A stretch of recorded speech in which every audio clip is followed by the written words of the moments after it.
अस्सलाम वालेकुम। I am Iffat. आज जो है लेक्चर 12 है हमारा केमिस्ट्री का और चैप्टर नंबर 2 से, और इसमें हम पढ़ेंगे Rutherford's atomic model.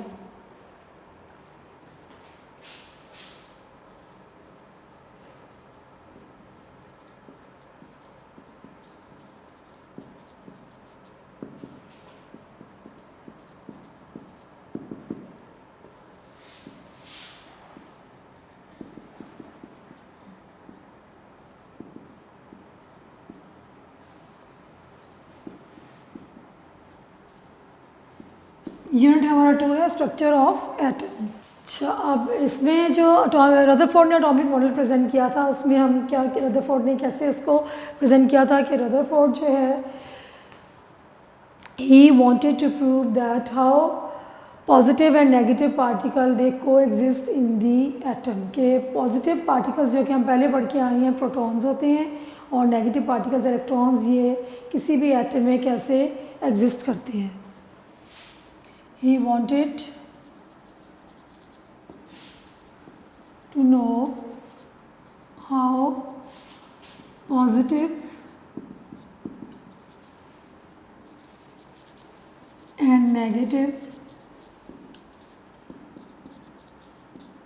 particles coexist in an atom। Rutherford जो है वो ये जानना चाहता था कि एटम के अंदर पॉजिटिव और नेगेटिव पार्टिकल्स जो हैं कैसे इकट्ठे एग्जिस्ट करते हैं, किस तरीके से उसमें रहते हैं। For this he performed an experiment. He took a gold foil. उसने क्या लिया, एक्सपेरिमेंट क्या था उसका,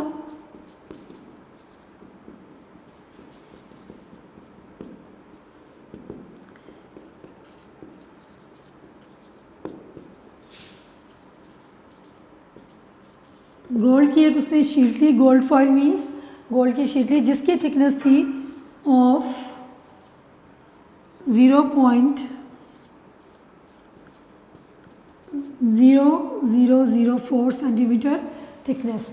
उस गोल्ड फॉयल की जो थिकनेस थी वो इतनी थी। ये उसने उसका गोल्ड फॉयल लिया। देन ही बम्बार्डेड, ये ही पास्ड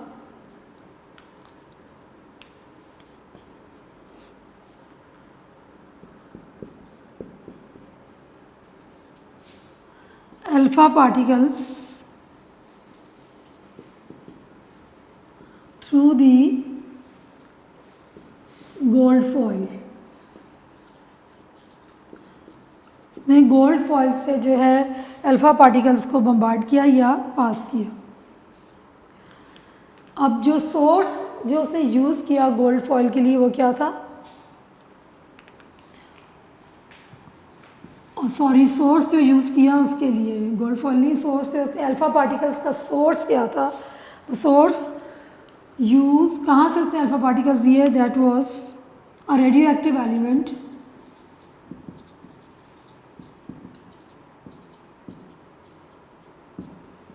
पोलोनियम और रेडियम। रेडियो एक्टिव एलिमेंट्स इसमें से रेज निकलती हैं। रेडियो एक्टिव एलिमेंट्स वो होते हैं जिनमें से रेडियो एक्टिव रेज निकलती हैं। तो अल्फ़ा पार्टिकल्स जो है उनका सोर्स क्या था, रेडियो एक्टिव एलिमेंट, जो कि पोलोनियम और रेडियम जो है कोई भी यूज़ किया जा सकता है।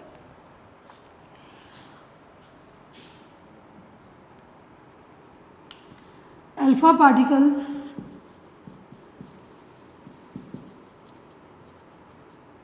Are actually helium nuclei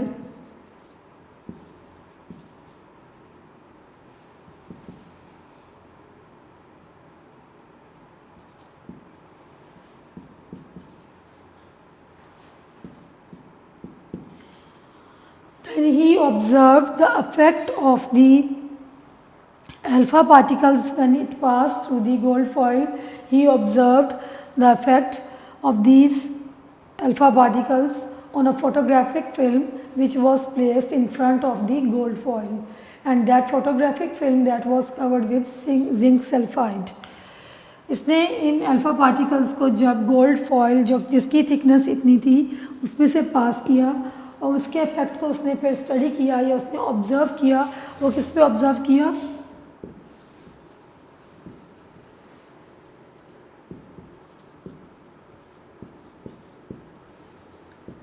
on the photographic film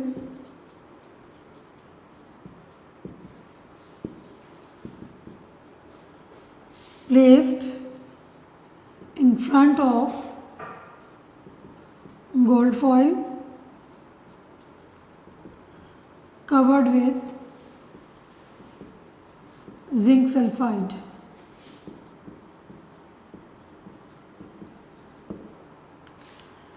इसने अल्फ़ा पार्टिकल्स को जब गोल्ड फॉयल से पास किया उसके इफ़ेक्ट को उसने ऑब्ज़र्व किया ऑन द फोटोग्राफिक फिल्म जो कि in front of the gold foil थी और उसके वो किससे कवर थी? जिंक सल्फाइड से।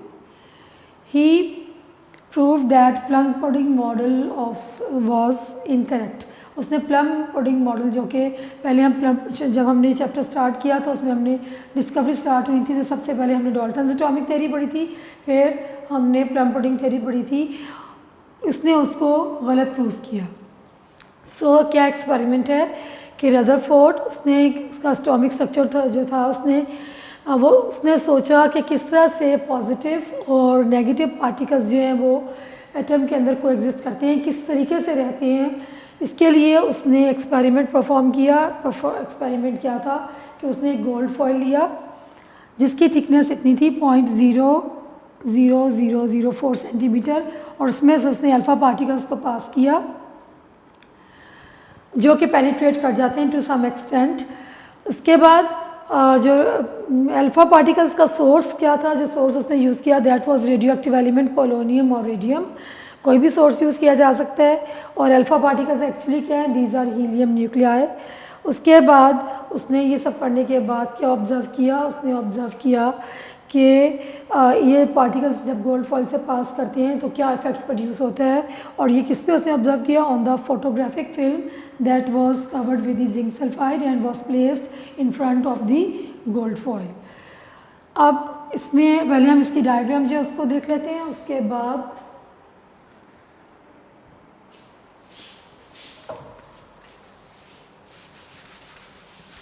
इसकी जो है हम ऑब्जर्वेशन पढ़ते हैं। डायग्राम जो है उसमें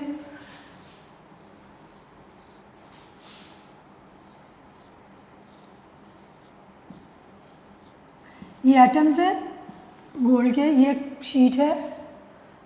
बुक में जो डायग्राम बनी है इसमें आपको एक शीट नज़र आ रही होगी, उसमें ये एटम्स को हमने बड़ा करके जो है ना दिखा है। सेंटर में पॉजिटिव चार्ज,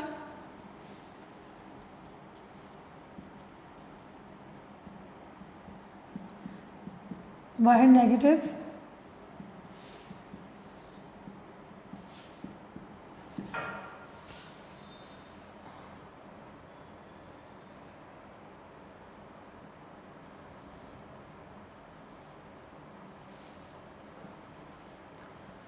ये क्या है? Helium nuclei alpha particles.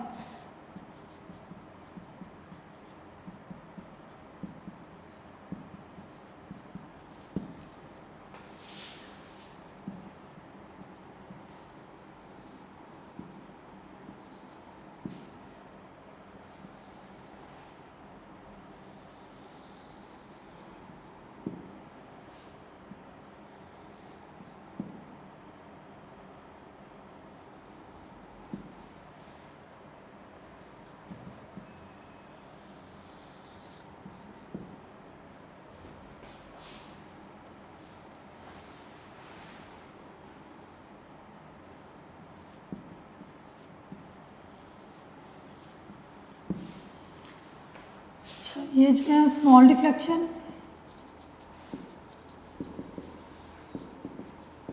ये जो है these particles passed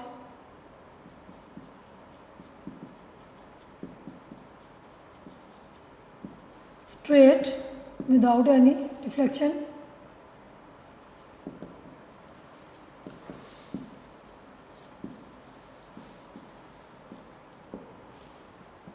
Deflection at a large angle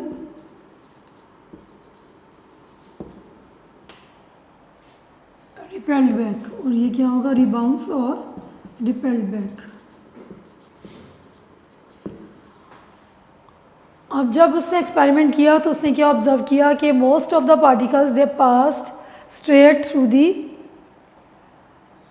gold foil, के बहुत सारे जो पार्टिकल्स थे वो स्ट्रेट पास कर गए। और जो सेकंड पॉइंट उसके ऑब्जर्वेशन का क्या है कि out of 20,000 particles very few they deflected at a fairly large angle and some particles they rebounced, they repelled back, और वो वापस मुड़ जाते हैं।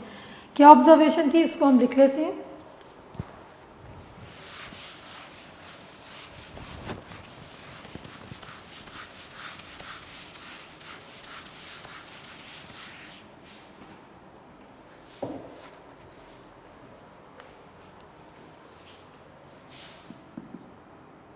Most of the particles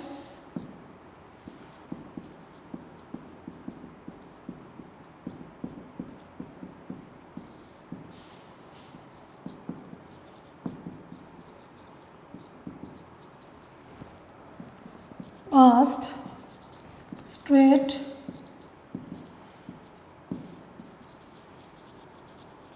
through the foil। बहुत सारे पार्टिकल्स जो थे वो बिल्कुल सीधे स्ट्रेट पास कर गए। ये जो डायग्राम में स्ट्रेट लाइंस आपको नज़र आ रही है इसको शो कर रही है। और सेकंड क्या था, out of 20,000 particles few particles are deflected at a fairly large angle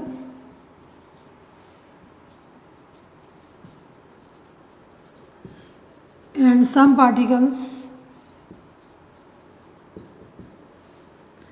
are bounced back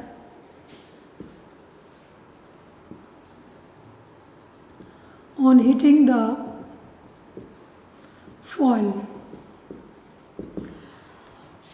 20,000 में से कुछ पार्टिकल्स जो हैं वो लार्ज एंगल पे डिफ्लेक्शन शो करते हैं, यानी कि अपना स्ट्रेट पास नहीं करते, वो अपना रूट जो है चेंज कर लेते हैं, डिफ्लेक्शन शो करते हैं लार्ज एंगल पे। और कुछ पार्टिकल्स जो हैं वो इससे टकरा के वापस हो जाते हैं। ये उसकी ऑब्जर्वेशन थी।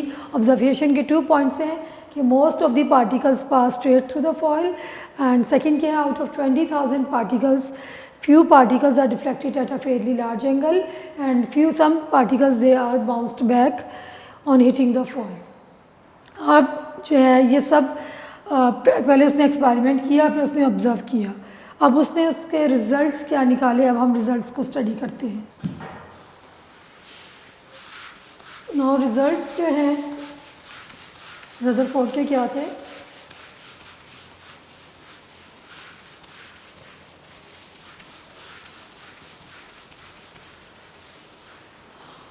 so upon his observation he proposed a planetary model for the atom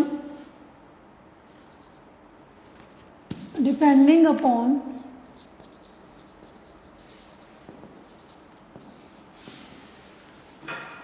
his observation he proposed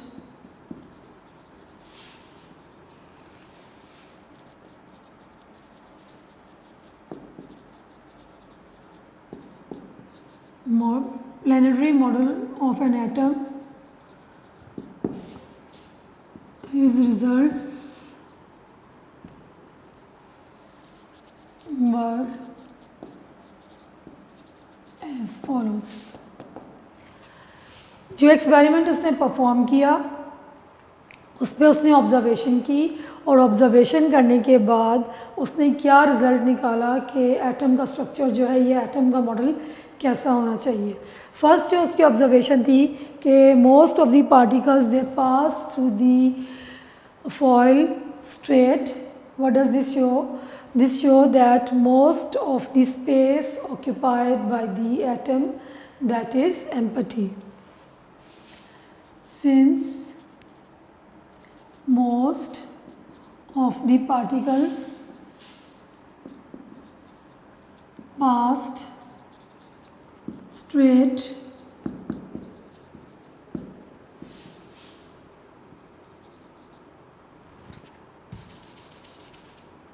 this shows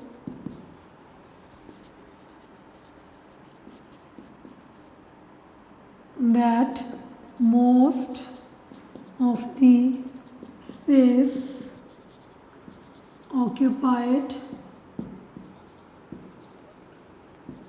by an atom is empty। कि बहुत सारे पार्टिकल्स जो सीधे गुजर जाते हैं, उससे क्या पता चलता है कि बहुत सारी स्पेस जो है एटम में वो खाली है, एम्प्टी है। The deflection of the particle at a large angle, deflection of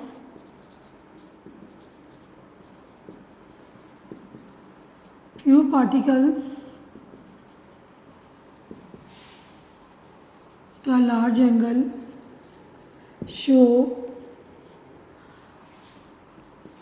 that there is a center of positive charge in the atom, which he called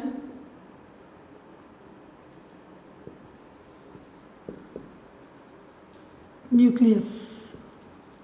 के एटम जो डिफ्लेक्शन होती है लार्ज एंगल पे फ्यू पार्टिकल्स की, वो क्या show करती है कि सेंटर में कोई पॉजिटिवली चार्ज चीज़ प्रेजेंट है, क्योंकि जो अल्फ़ा पार्टिकल्स हैं ये भी पॉजिटिव चार्ज है।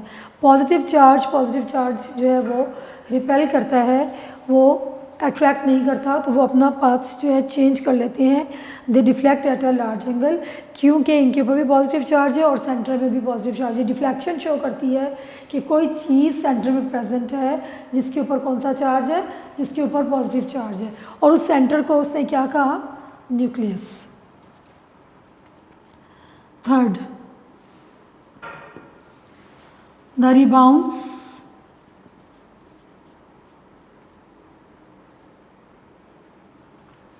of the particles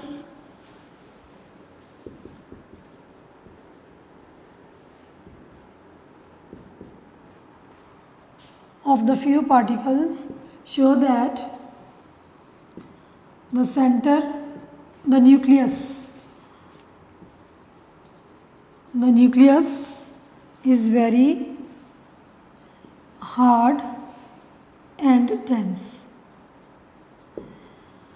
जो पार्टिकल्स टकरा के वापस आते हैं, चूँकि वो कम आते हैं, फ्यू पार्टिकल्स आते हैं, लेकिन वो वापस आना उनका क्या शो करता है कि जो सेंटर है यानी कि जो न्यूक्लियस है वो बहुत हार्ड है और डेंस है, जिसकी वजह से ये पार्टिकल्स उसमें से गुजर नहीं सके, वो उसको टकरा के वापस आ जाते हैं। सो रिबाउंस क्या शो करता है कि जो सेंटर है या जो न्यूक्लियस है, it is very hard and dense.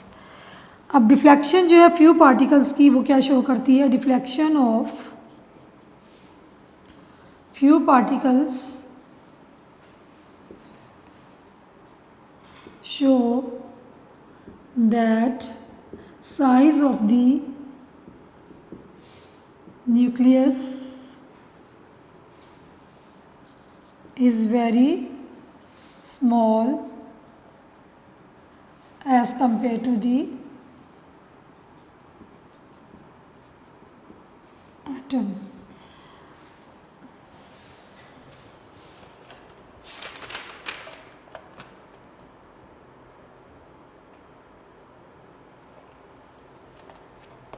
जी, कि जो डिफ्लेक्शन है फ्यू पार्टिकल की, वो शो करती है कि जो न्यूक्लियस का साइज़ जो है वो बहुत छोटा है as compare to the space और the volume, as compare to the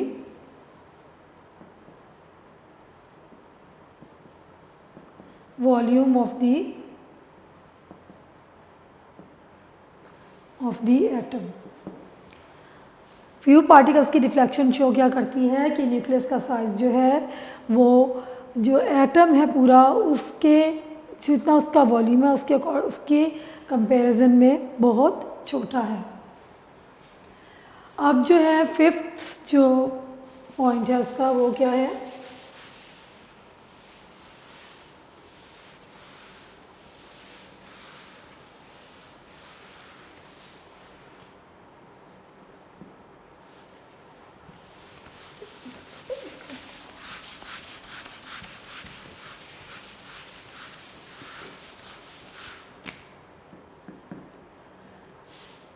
electrons revolve around the nucleus। और उसने क्या ऑब्जर्व किया कि इलेक्ट्रॉन्स जो है वो न्यूक्लियस के इर्द गिर्द रिवॉल्व करते हैं। Sixth, atom as a whole is neutral, it means number of electrons is equal to number of protons। Atom के ऊपर कोई चार्ज नहीं होता, इसका क्या मतलब है कि एटम जो न्यूट्रल है इसका इलेक्ट्रॉन के ऊपर नेगेटिव चार्ज होता है, प्रोटॉन्स के ऊपर पॉजिटिव चार्ज होता है। इसका मतलब क्या हुआ कि जितने नंबर ऑफ इलेक्ट्रॉन्स होंगे उतने ही नंबर ऑफ प्रोटॉन्स होंगे जो कि वो उसको बैलेंस करेंगे, तो उसके ऊपर कोई चार्ज नहीं आएगा। और protons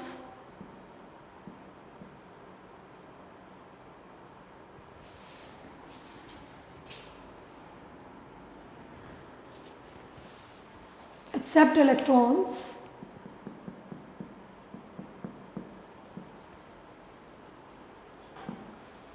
all other particles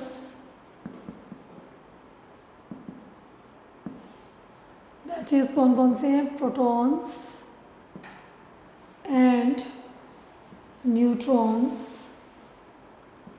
are present inside the nucleus and are called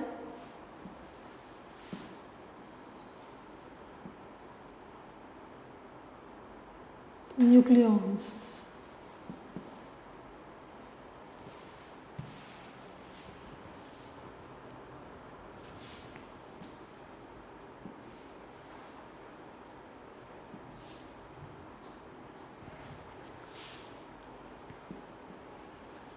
protons, electrons के अलावा जो प्रोटॉन्स हैं और न्यूट्रॉन्स हैं, they are present inside the nucleus, so they are called nucleons.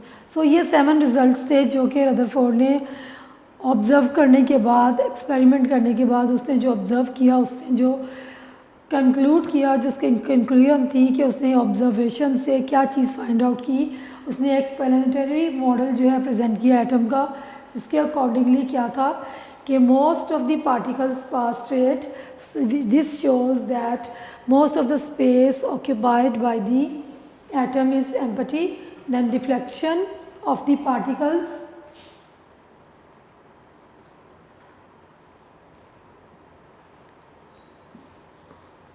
a few particles at large angle show that there is a center of positive charge in the atom which is called nucleus।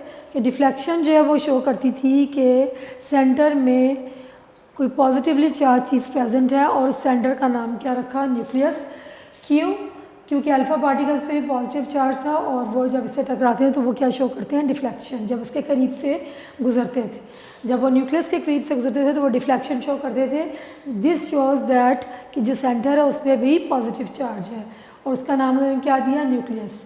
फिर जो rebounds है, complete rebounds of the few particles, it shows that nucleus जो है वो hard है और dense है।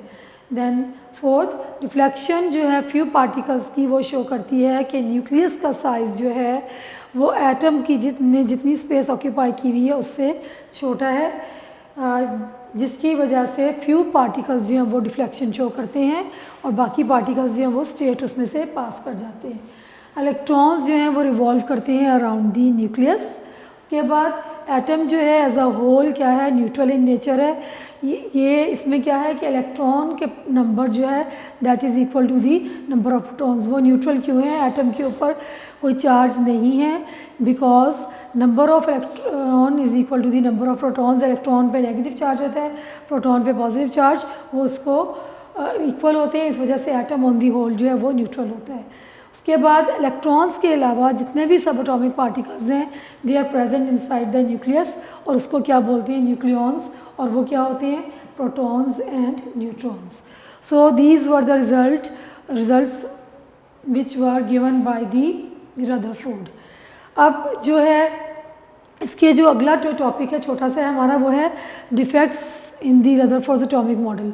वो हम अभी मैं आपको बताती हूँ, पहले इसको दोबारा एक दफ़ा इसको हम देख लेते हैं कि हमने पढ़ा क्या कि रदरफोर्ड जो है उसने ये ऑब्ज़र्व किया, ये सोचा कि किस तरह से प्रोटॉन्स और इलेक्ट्रॉन्स यानी कि पॉजिटिव पार्टिकल्स और नेगेटिव पार्टिकल्स को एग्जिस्ट करते हैं एटम में। इसको एक्सप्लेन करने के लिए उसने क्या किया, एक एक्सपेरिमेंट किया जिसमें कि उसने अल्फ़ा पार्टिकल्स को पास किया थ्रू दी गोल्ड फॉइल, और उसके बाद उसने उसके रिज़ल्ट को स्टडी किया। उसका जो ऑब्जर्वेशन थी वो उसने कैसे स्टडी की कि जो उसका रिज़ल्ट जो है उसने ऑब्जर्व किया on the photographic film which was placed in front of the gold foil and it was covered with zinc sulphide.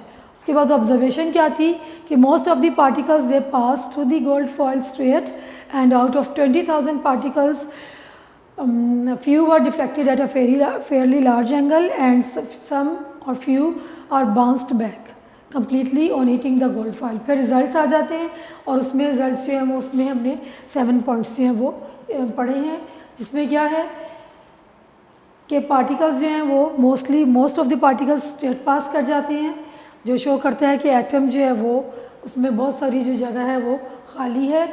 Few particles की रिफ्लेक्शन शो करती है कि सेंटर में कोई पॉजिटिवली चार्ज चीज़ मौजूद है और उसका नाम क्या है? न्यूक्लियस। ये बाउंस जो है या जो बाउंस्ड बैक करते हैं, जो टकरा के वापस आते हैं पार्टिकल्स, वो क्या शो करते हैं कि न्यूक्लियस जो है वो बहुत हार्ड है और डेंस है। और डिफ्लेक्शन जो है कुछ पार्टिकल्स की शो करती है कि न्यूक्लियस का साइज़ जो है एटम के वॉल्यूम के अकॉर्डिंगली बहुत कम है। देन इलेक्ट्रॉन्स जो हैं वो रिवॉल्व करते हैं in the around the nucleus, nucleus के बाहर।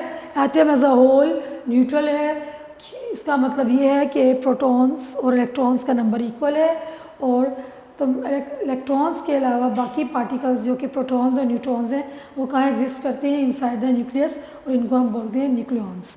नाउ डिफेक्ट्स जो हैं इसमें क्या थे एटॉमिक रदरफोर्ड के एटॉमिक मॉडल में, अब हम वो पढ़ेंगे।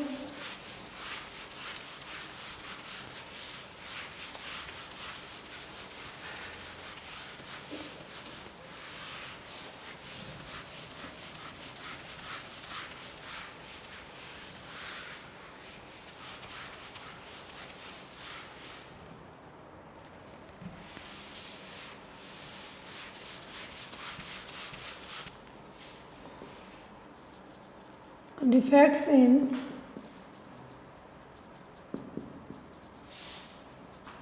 Rutherford's atomic model. Two defects हैं. First, according to the classical theory,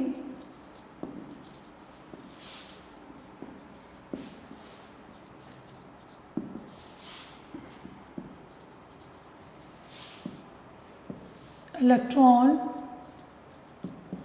being a charged particle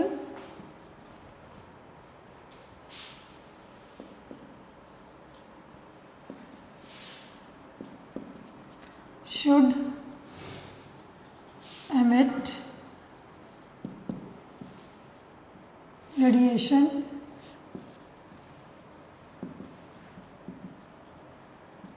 or energy continuously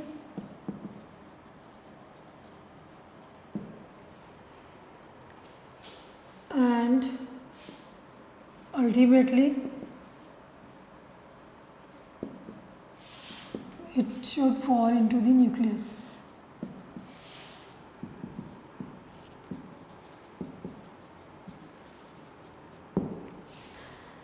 according to the classical theory जो है, क्लासिकल थ्योरी क्या कहती है कि कोई भी चार्ज पार्टिकल्स अगर उसके ऊपर चार्ज प्रेजेंट है तो अगर वो रिवॉल्व कर रहा है कॉन्टीन्यूसली तो उसमें से एनर्जी जो है वो एमिट होती रहती है in the form of the radiations.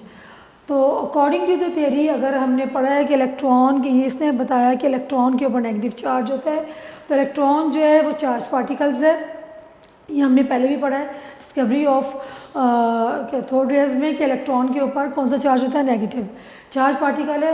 तो अगर रदरफोर्ड क्या कहता है कि electrons revolve around the nucleus, कि इलेक्ट्रॉन जो है वो न्यूक्लियस के इर्द गिर्द रिवॉल्व करता है। अगर वो कॉन्टीन्यूसली रिवॉल्व कर रहा है तो उसमें से एनर्जी जो है वो कॉन्टीन्यूसली एमिट होती जाएगी। जब उसमें से कॉन्टीन्यूसली एनर्जी एमिट होती जाएगी तो अल्टीमेटली वो एनर्जी ख़त्म हो जाएगी and electron will fall into the nucleus. Actually इस तरह से होता नहीं है, लेकिन जो उसकी ऑब्जर्वेशन रिजल्ट थी उसके अकॉर्डिंगली यही था कि इलेक्ट्रॉन अगर कॉन्टीन्यूसली रिवॉल्व कर रहा है तो क्या होगा कि ultimately a stage will come that energy will be finished and it should fall into the nucleus. जो उसका ऑब्जर्वेशन है, जो उसके हमारे पास रिजल्ट्स हैं, उसके अकॉर्डिंगली तो यही है कि इलेक्ट्रॉन्स जो है अगर वो चार्ज पार्टिकल है और वो रिवॉल्व कर रहा है तो it should emit energy continuously and ultimately it should fall into the nucleus. और जब वो न्यूक्लियस में गिर जाएगा तो एटॉमिक एटम जो है वो कोलैप्स हो जाएगा। अब he was unable, Rutherford was unable to explain कि what happens to the radiation और एनर्जी ऑफ दी इलेक्ट्रॉन्स, कि अगर इलेक्ट्रॉन कॉन्टीन्यूसली एनर्जी एमिट करते हैं, क्योंकि एक चार्ज पार्टिकल्स जब कॉन्टीन्यूसली रिवॉल्व कर रहा है तो उसमें से एनर्जी रेडिएट होगी, तो उस एनर्जी को क्या होता है, वो उसकी एनर्जी जो है वो कम होती है, ज़्यादा होती है। और अगर वो कॉन्टीन्यूसली एमिट कर रहे हैं तो वो ख़त्म हो जाएगी, और ख़त्म हो जाएगी तो वो न्यूक्लियस पे के साथ टकराएगा, फॉल करेगा और अल्टीमेटली क्या होगा, तो एटॉमिक मॉडल जो है वो कोलैप्स हो जाएगा। So he was unable to explain that what happen to the energy और the radiation of the continuously revolving electron. और जो नंबर 2 पॉइंट था,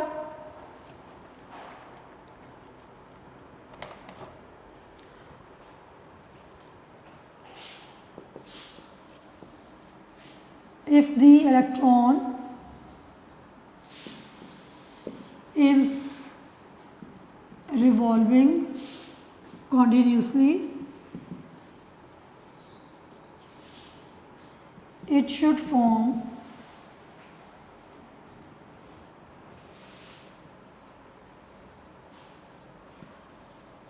continuous spectrum, but in fact line spectrum was produced.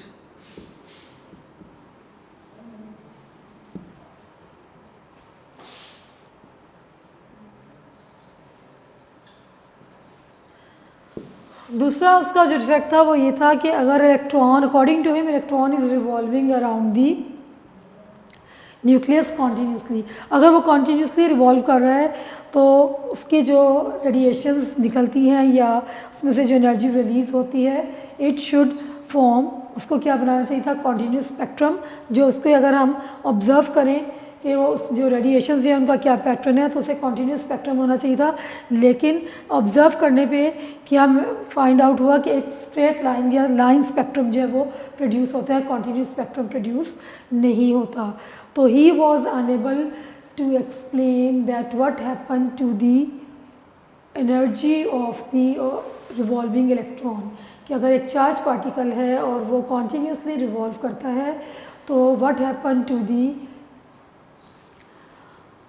Energy of the particle, उसकी energy को क्या होता है, और वो जो रिवॉल्व कर रहा होता है उसका कोई डेफिनेट पाथ है या कोई चीज़ जगह मौजूद है जहाँ पर रिवॉल्व कर रहा होता है। He was unable to explain these things. So these were the 2 drawbacks of the Rutherford's atomic model. सो ये जो हमने आज किया है रदरफोर्ड्स एटॉमिक मॉडल, इसमें ये जो डिफेक्ट्स हैं ये जो है शॉर्ट में भी आ जाता है कि right the defects of the Rutherford's atomic model, उसमें आप ये 2 पॉइंट्स लिखेंगे। बुक में जो है नीचे 2 पॉइंट्स के नीचे जो है उन्होंने थोड़ी सी एक्सप्लेनेशन दी हुई है, यही कि how can an atom collapse और why are atoms stable, why does an atom give the line spectrum. Scientists consider there must be another model of atom. It indicated that Rutherford's model was not perfect. अमूमन बच्चे confuse होते हैं, वो कहते हैं, समझते हैं कि ये पॉइंट्स भी लिखने, ये नहीं लिखने, वो तो सिर्फ डिस्कशन है कि वो ये बता रहे हैं कि क्या कि लाइन स्पेक्ट्रम क्यों प्रोड्यूस हुआ, इसका कोई रीज़न नहीं दिया रदरफोर्ड ने।